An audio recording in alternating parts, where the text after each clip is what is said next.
this discussion despite the searing heat.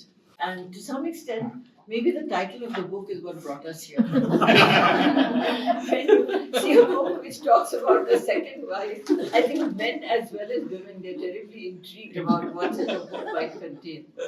So I've known Nandini for a long time, but the creative writing part of her I've only got to know well through this book, and I congratulate you, Nandini, on this excellent collection. The stories are often about questioning tradition.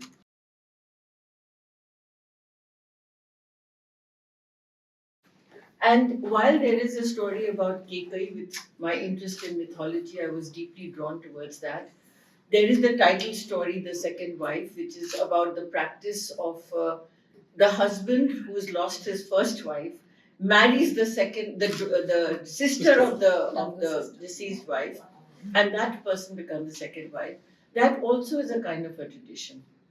So it's not that the book just captures the tradition and tells us about it, but Nandini had this amazing ability to weave concepts, and as Mr. Srivastav mentioned, there is a kind of a transformative quality that comes in because of the storytelling.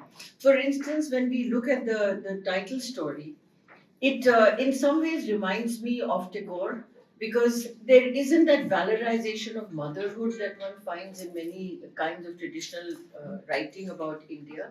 Tagore also had challenged this idea of the idealized mother. And here too, Nandini is talking about the childless woman who doesn't want the motherhood and yet can fulfill her duties as the technically the second wife by looking after the children of the sister, by being a good homemaker to the man she is married. But there's no emotion, there is no passion that is possible for her in this marriage into which she has been forced. Now, this practice of having the man marry the sister of the deceased wife is not only common in Bengal, but I grew up in Rajasthan. That's also the practice there, and I've heard from my friends from Punjab that that too was a common practice. So somehow the decision of the woman did not count. And the message of the story, once again, Mr. Srivastav said about the messages in the story. There is no didactic teaching at all, but very gently, subtly, beautifully, these issues are brought forward. Similarly, the Kekai story, which touched me, is because Nandini creates the character of Matanga. And this is the person who knew Kekai when she was a young woman training in the martial arts. And he had a secret devotion and infatuation with her, but she didn't pay him any kind of attention. So the Kekai that we encounter in the usual versions is an imperious queen, a queen who was responsible for the terrible things that she asked in those boons.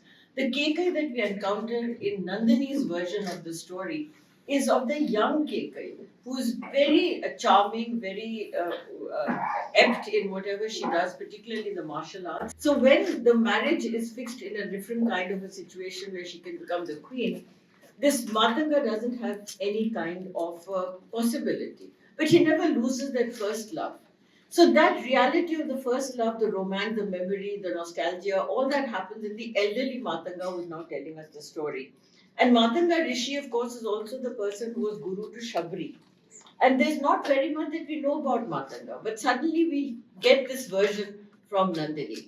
I'll stop here with my initial comment because all of us want to hear all the other speakers.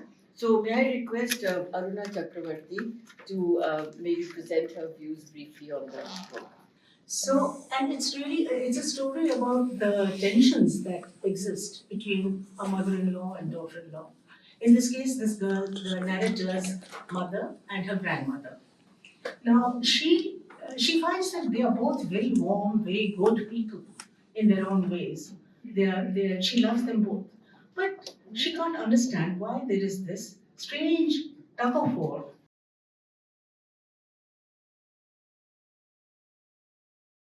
particularly where she is concerned. Now, it's not as if the grandmother stays with the mother or impinges on her life in any way. She lives apart, she lives in a village, and she runs her own household. She's very independent. She has her servants, she has a group of people whom she helps, she befriends, and takes care of.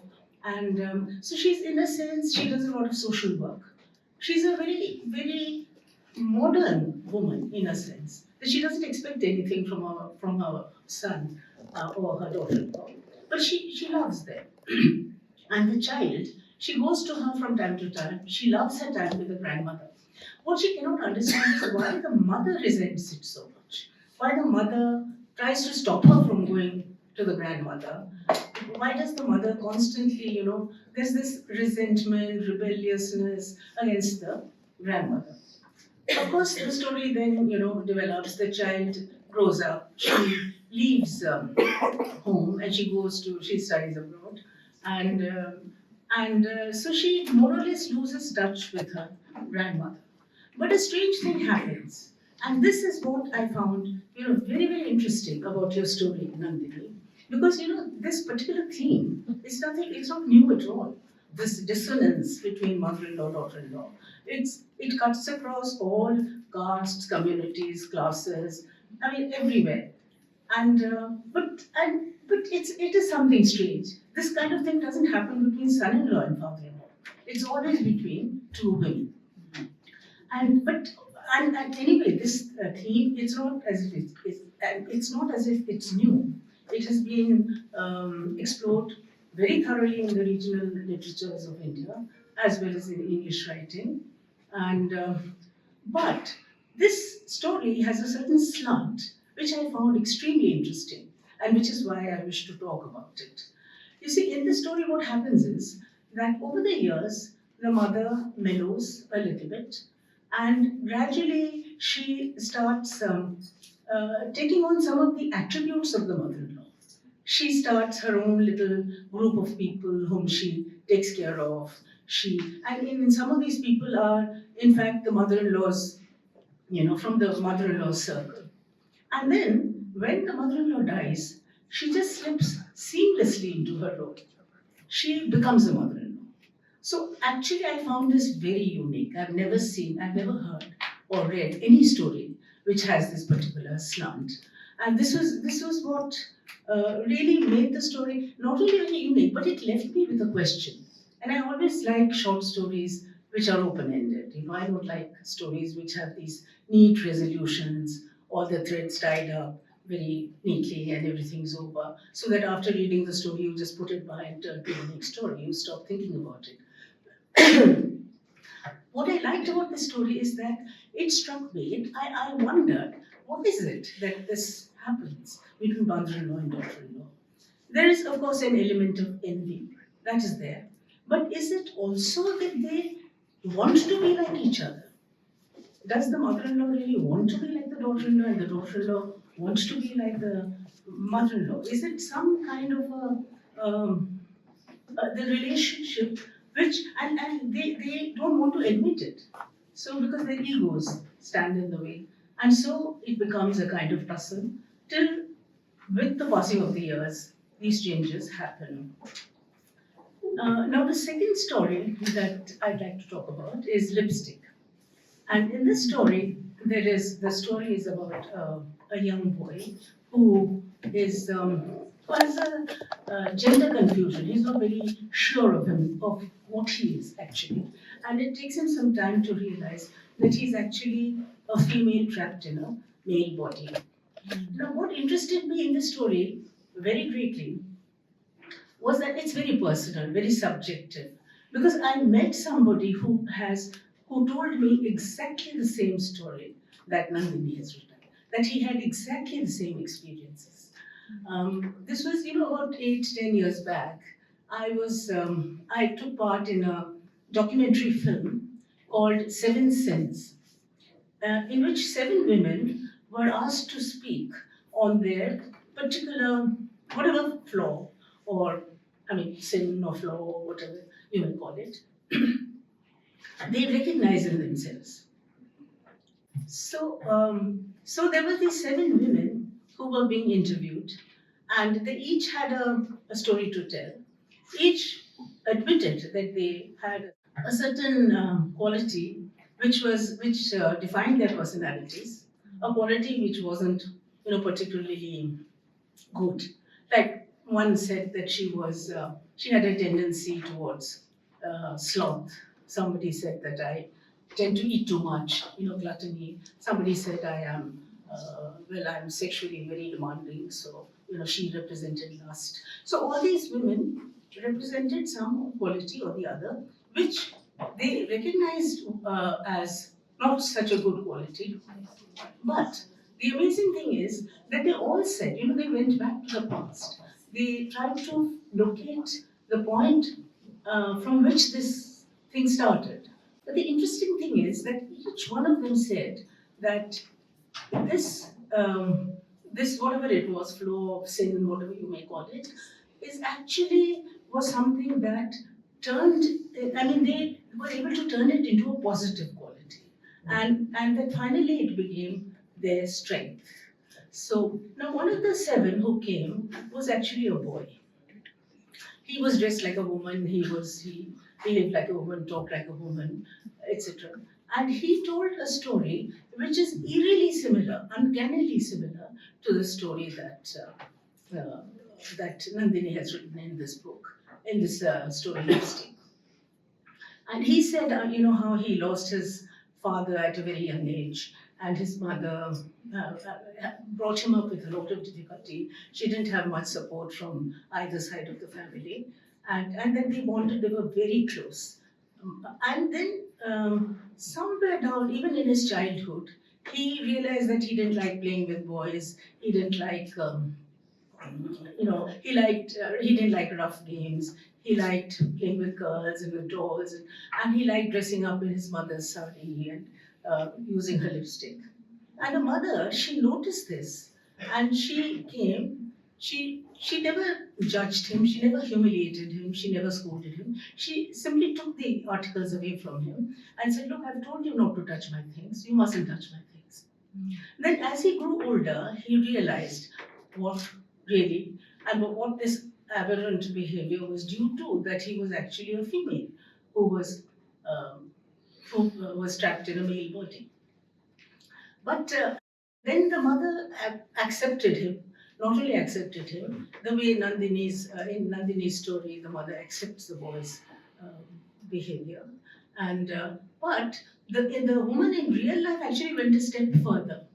And this boy said, that at one point he dressed up like Helen, the film star Helen, and did a dance number for one of his college socials.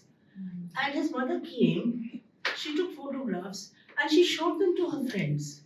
She said, "See how beautifully my son dances." So she not only accepted her son's um, aberrant behavior, but she was actually proud of him. She was proud of him. So, I found that extremely interesting. And I'm amazed that I don't know if Nandini really met somebody on whom she modeled this mother son, or if it was all from her imagination. If so, then hats off to you, Nandini. It's really very, very good, the story. It's so real. It's absolutely real. So I think that's all I have to say. So I'll end by congratulating you, Nandini, and I wish more power to your pen, and I'm sure we'll see many more books in future. Thank you, Dr. Aruna Chakravarti, for that very moving account. And the question that you have posed to Nandini will be responding to all of us in a little bit. So may I move on to Professor G.J.V. Prasad for his views on the book, please. Thank you. I've known Nandini for a very long time. Didn't know she was a writer. And when I saw this book, and she said she was writing stories, and she sent me the book, and I read it, and immediately, my first reaction was to write a reaction to her immediately, because it's the first time I was reading something written by a creator, something creator written by her. And I said, wow, I'm still in the third story, but I'm telling her I'm going to be finishing it fast. I'm going to be reading through. I remember when I first published, one of my senior colleagues told me, "पढ़ तक तो ठीक ठाक थे, आज writer कैसे बन गए?" So I said, "Sir, I was always writing." So he said, "छुपे रुस्तम थे, कभी बताया तक नहीं."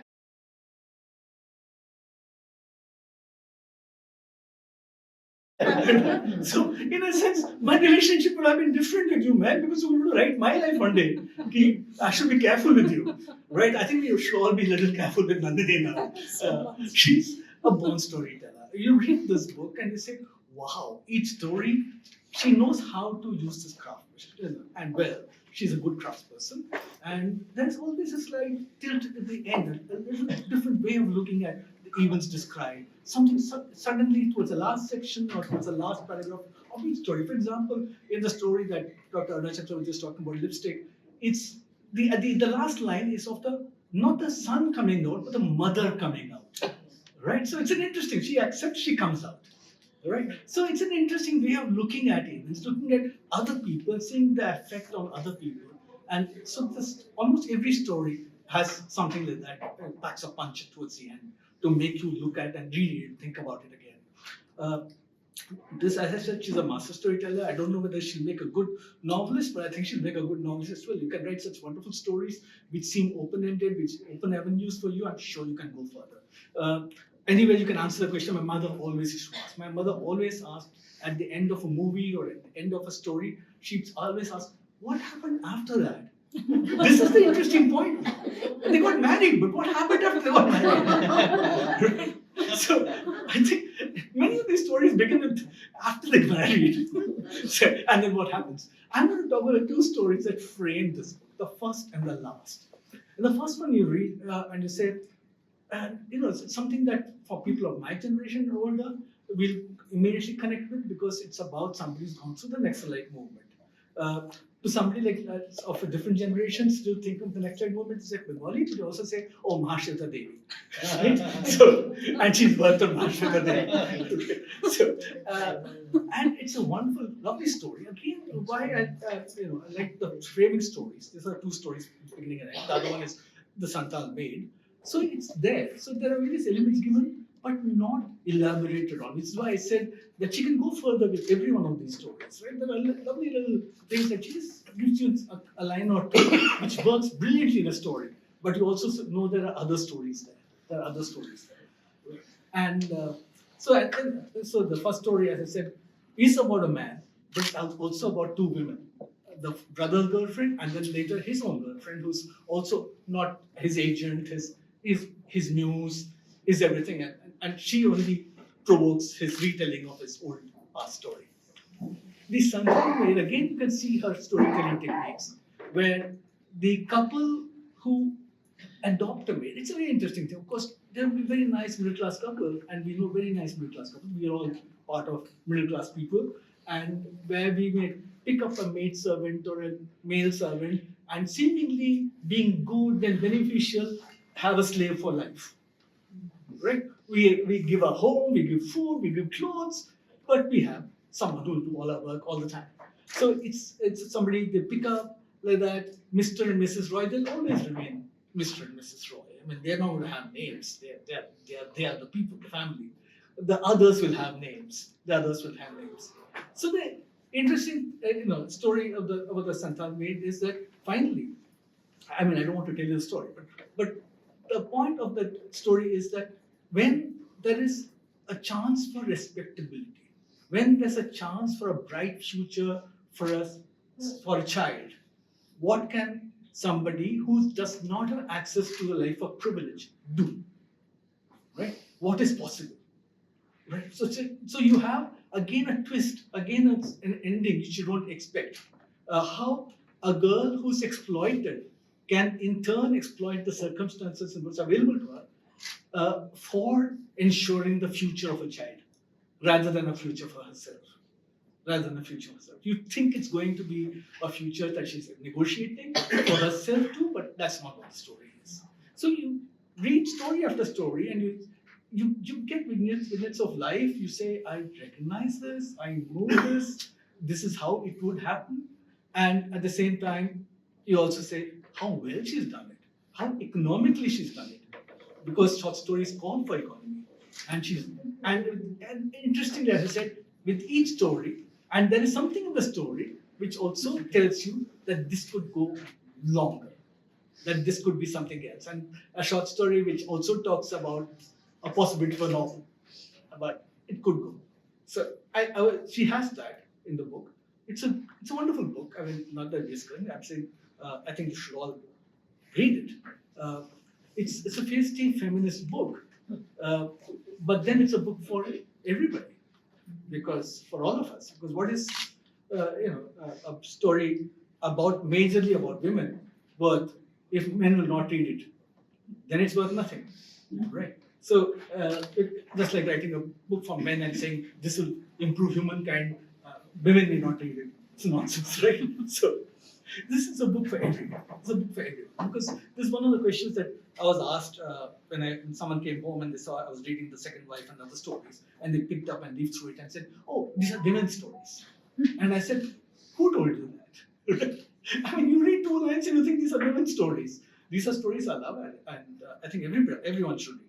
And feminist, of course. Why? And I'm glad they're feminist stories. I'm glad that she's feminist. We all should be feminists. Yeah, we all should be. There's a slogan We all which should is be. very popular. Yeah, we all should be. We all should be. And there should be a time when we do not have to say it. Yes. Right. And I hope that time comes. Thank you, Nandini, for the stories. Thank you for this opportunity to talk about it. Thank you, sir. And congrats again. Thank you so much, sir.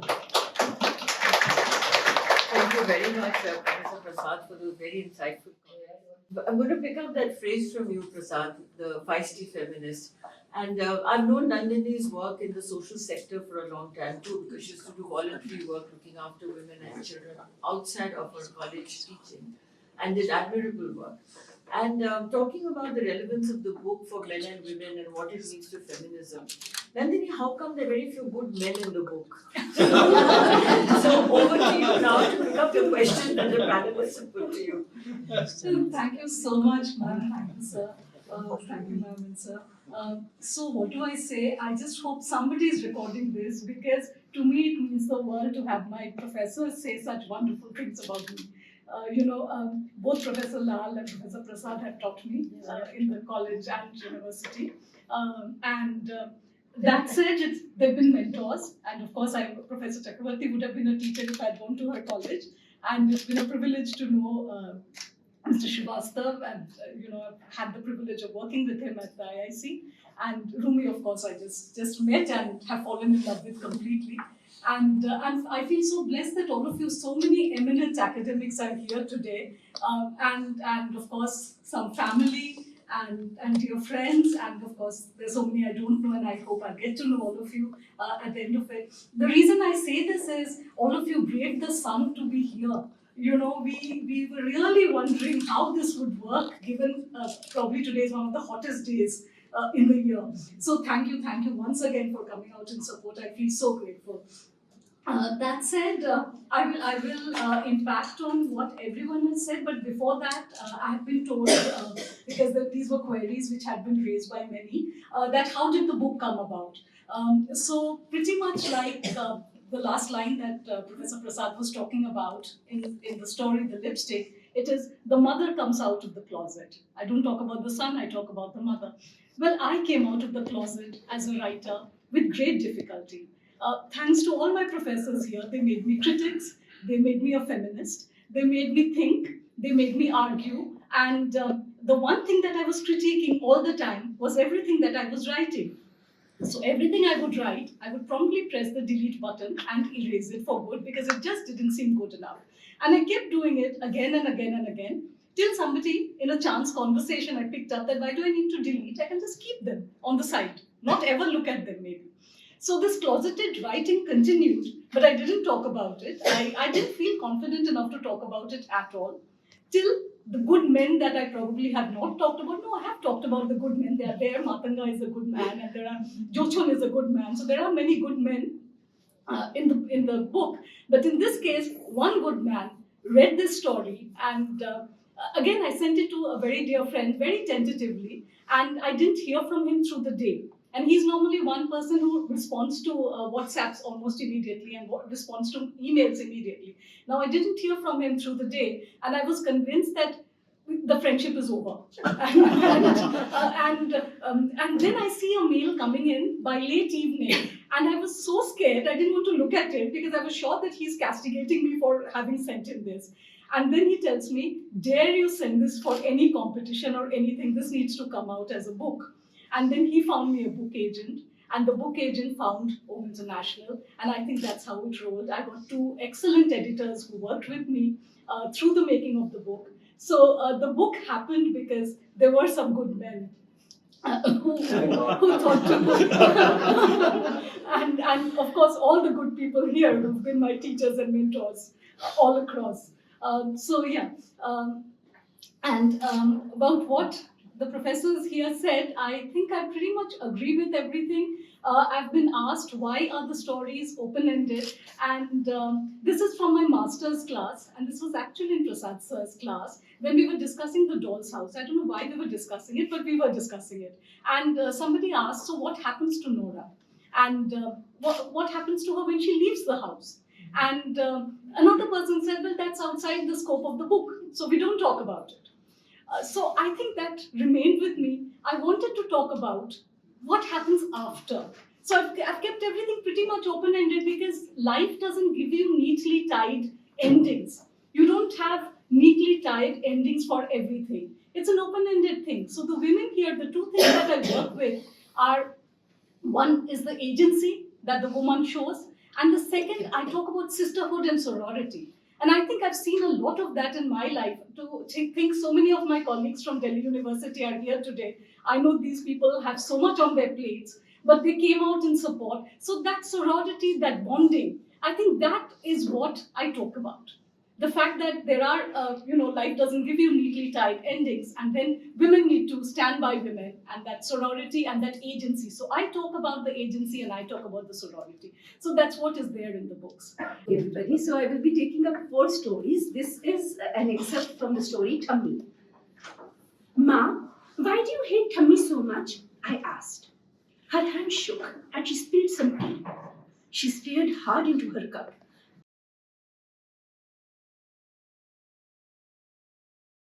As if the answer to my question lay there.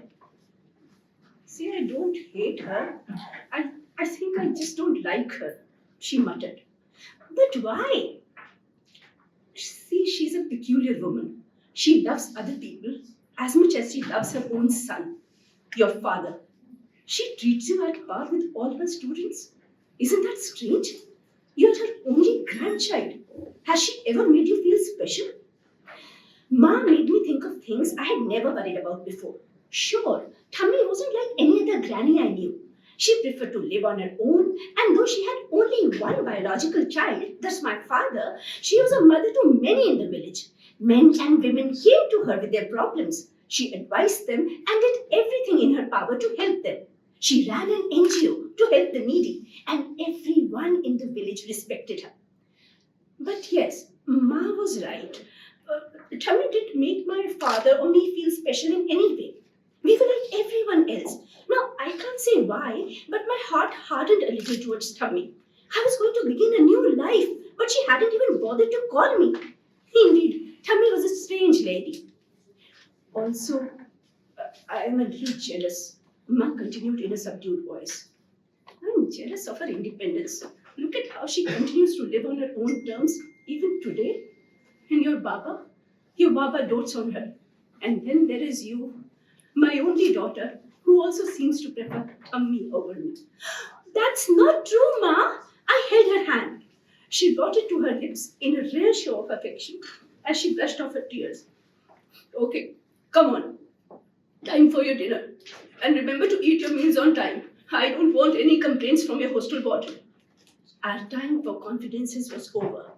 She was my Ma again, bossy, irritating, and opinionated. My heart was beating very fast.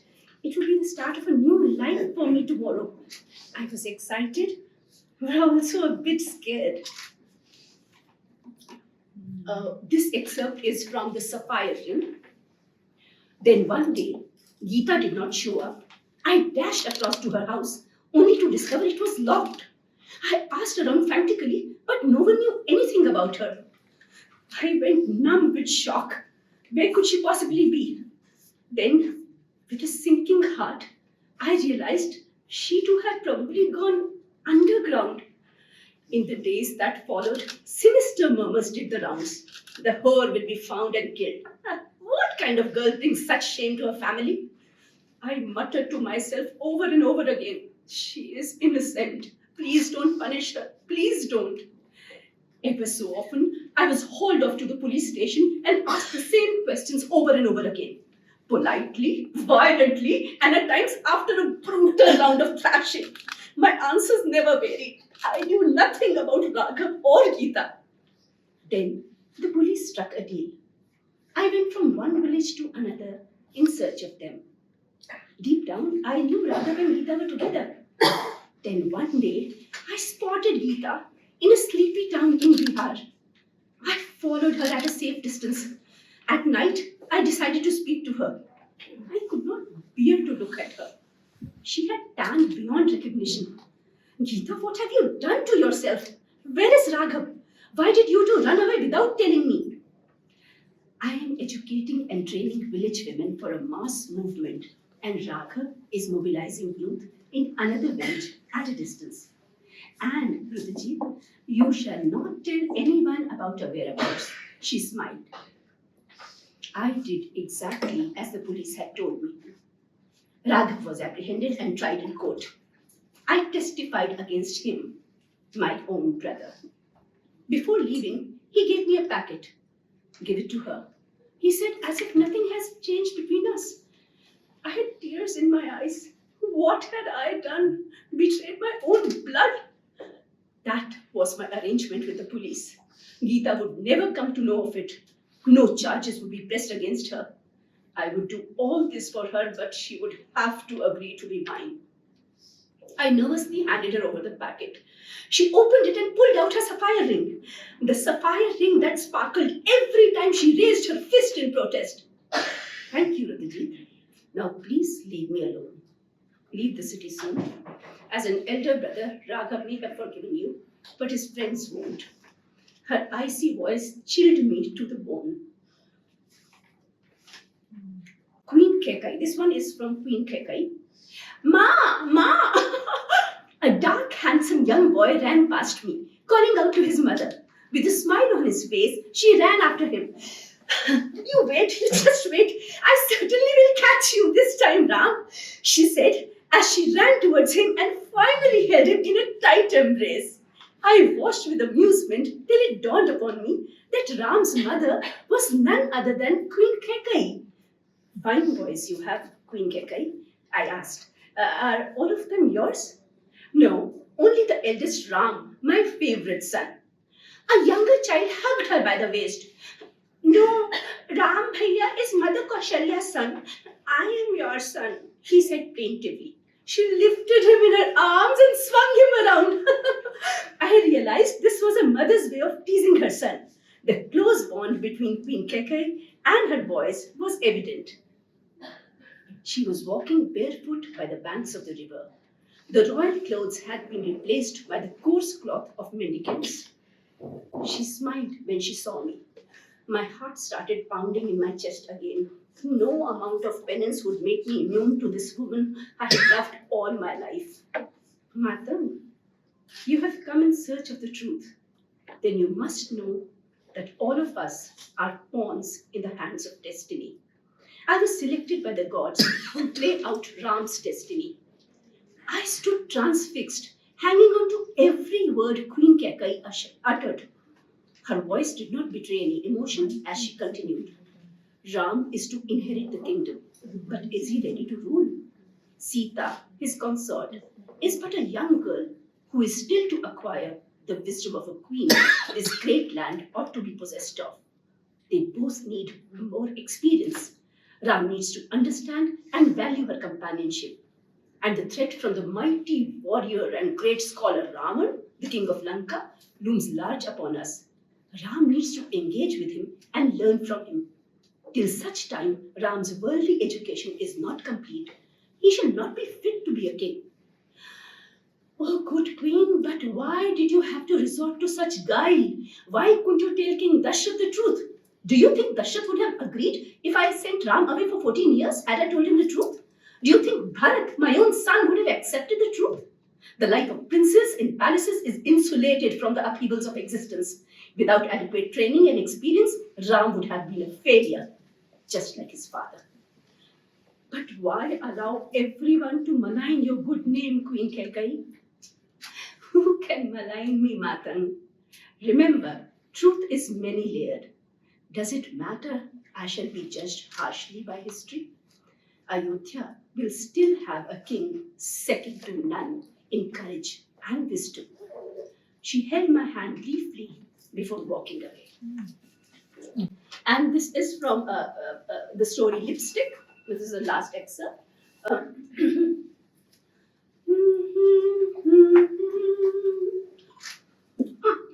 His mother walked into the room just as he was about to apply her new lipstick. She was startled. He was startled as well. Vinay, what are you doing with my lipstick? She asked. It's new and I haven't even used it so far. He smiled and handed it back to her.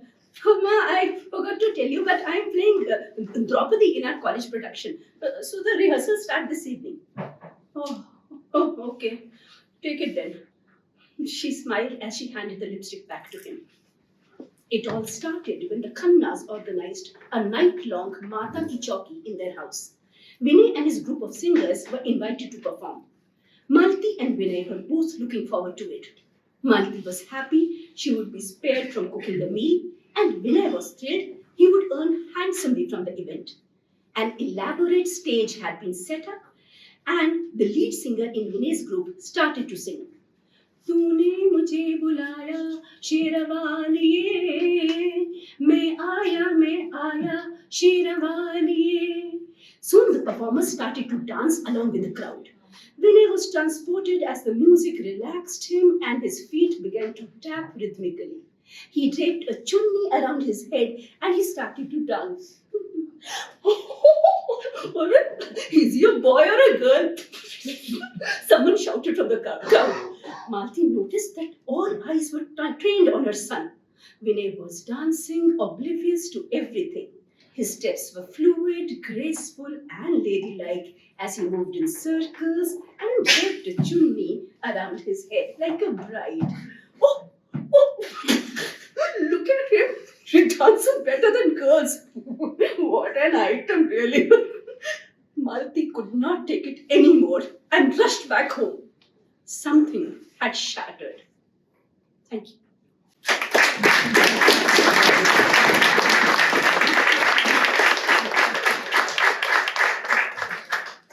Thank you, Rumi, for that wonderful. You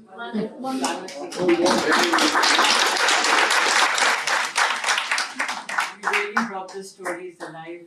Yes. We'll begin the Q&A. I'll ask a brief question of Aruna and a brief question of Prasad, and then we'll open it up. So, Aruna, one of the things that has come up in the comments from the panel is that could the stories have become a novel? Now, in your own writing, you did turn a story, Suralakshmi Villa, into a novel. So, in reading Nandini's stories, what are your thoughts about that possibility? Well, I think it's possible with some stories at least. And the story that comes to my mind immediately is, I think it's called Nobunita. Yes. Nobunita. Yeah. So this story is about a young girl who lives in a small town of West Bengal, and her parents are not too well off. So a lot of advantages. She's deprived of a number of advantages. She just goes to an ordinary school, but the parents are very ambitious. They want to educate her and they want a better life for her than they themselves have. And what happens is that a very rich aunt and uncle come to visit them, and they promise to take the girl after she's finished her schooling, to take her to Kolkata and to educate her, send her to college, and then finally find a good bridegroom for her. So the parents are quite very happy to send her, and she's also extremely excited to live in Kolkata. But what actually happens is that the aunt practically turns her into a servant, and the uncle rapes her repeatedly, night after night. And the strange thing is that the aunt seems to be in the conspiracy because she does some sort of social work which makes her leave Kolkata for stretches of time, sometimes a fortnight, sometimes a month, and the uncle takes advantage of her absence to do this to her. So this girl, I mean, she's of course she's too young to she doesn't know how to deal with it because she doesn't want to upset her parents. She just doesn't know what to do. But then gradually over the years she becomes stronger. She sort of creates her own strength, and finally she slashes the uncle's throat.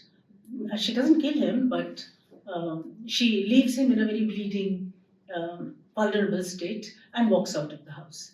Now, I think this story could definitely become a novel. You see, for several reasons. One, that it has a fairly long time span. It begins when the girl is very young, and then her adolescence and the difficulties that she has coming to terms with whatever is happening in her life.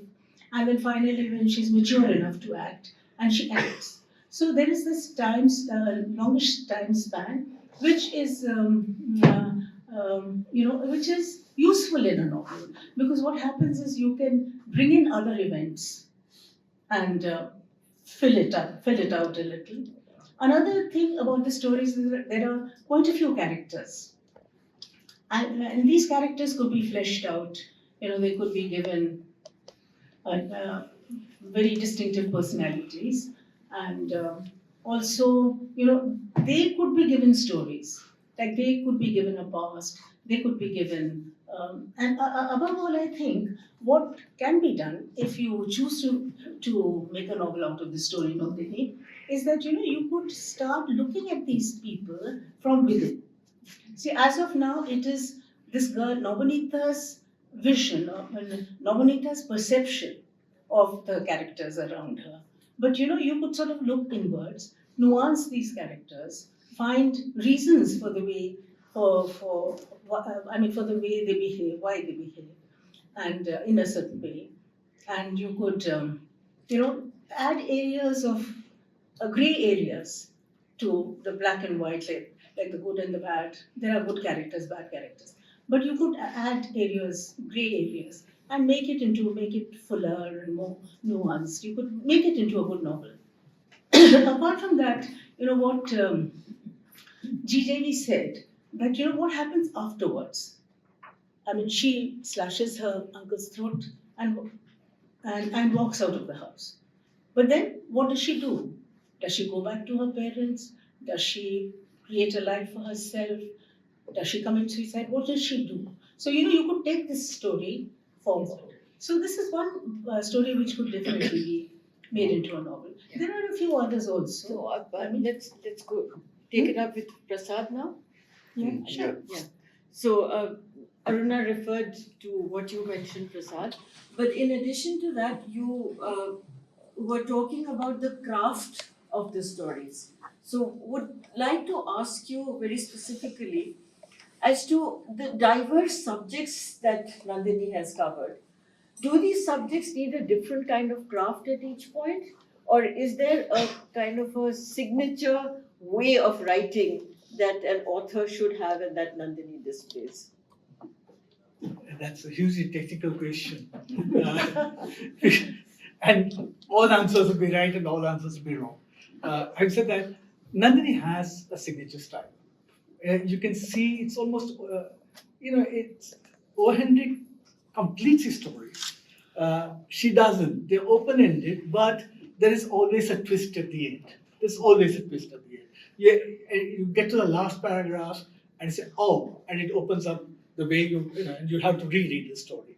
It gives you a new vision. So she has a style of writing the story, so which makes her, as I said, a good craftsperson. She's thought about it, and she leaves you wanting more. Which is why, when she leaves you wanting more, that you think, oh, it could be expanded. It could turn into a novel. So many of these stories, if you end and say, yeah, but it's very, very good. This is how a short story should be. But this could have been a novel. I mean, I want to know more definitely about these people. What's happening here?